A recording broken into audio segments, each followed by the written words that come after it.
Here are our top 5 actors who died in 2025. Number 1, Gene Hackman.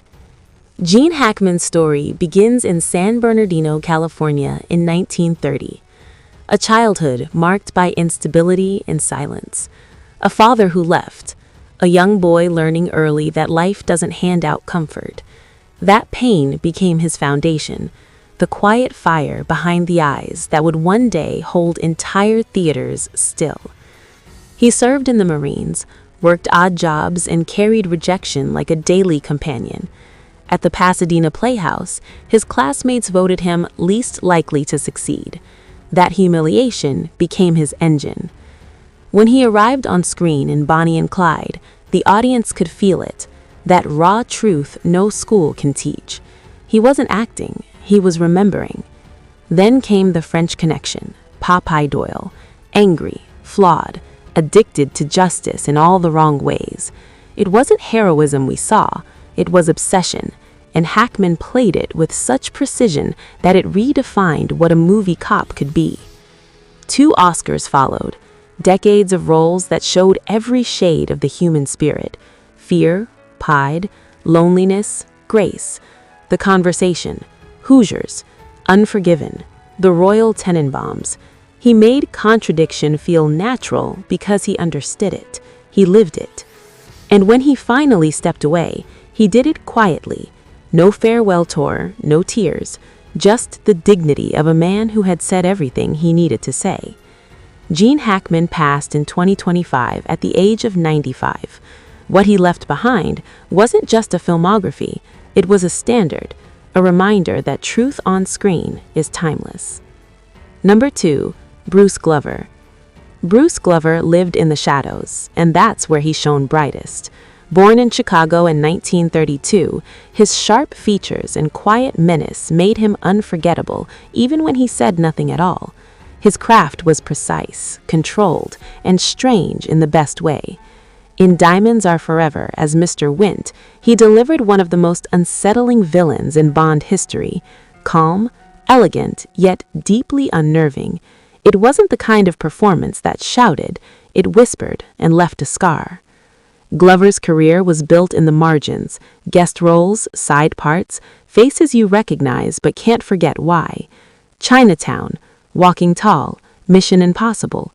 Every role, no matter how brief, had weight.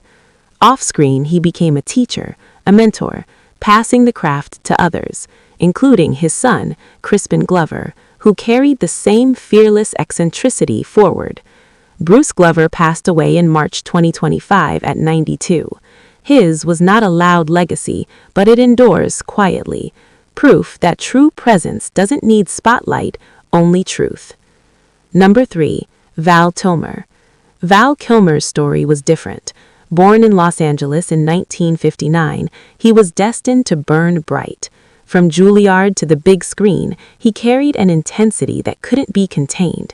He was one of the youngest actors ever accepted into Juilliard's drama division, already obsessed with perfection, already chasing the impossible standard of truth.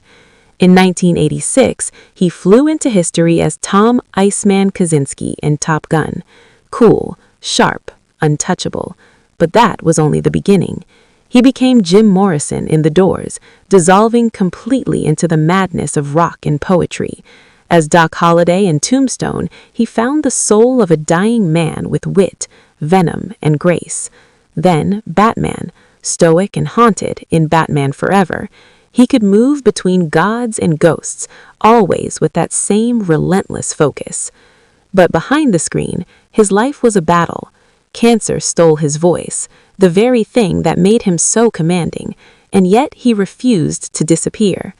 In Top Gun Maverick, when Iceman returned, his silence said everything words could not. His pain became part of his art, his humanity even stronger than before. Val Kilmer passed away in April 2025 at 65. The man who once commanded the screen with fire left quietly with peace. His legacy is not just in the roles he played, but in the courage he showed when the spotlight dimmed. Number 4, Robert Redford. Robert Redford was the golden reflection of American cinema. Born in Santa Monica in 1936, he carried the sunlight of the West in his smile and the conscience of a storyteller in his heart. He wasn't just a movie star, he was a moral compass for a generation. Butch Cassidy and the Sundance Kid, The Sting, All the President's Men. His characters were rebels with principles, men who challenged systems, who sought truth even when it hurt.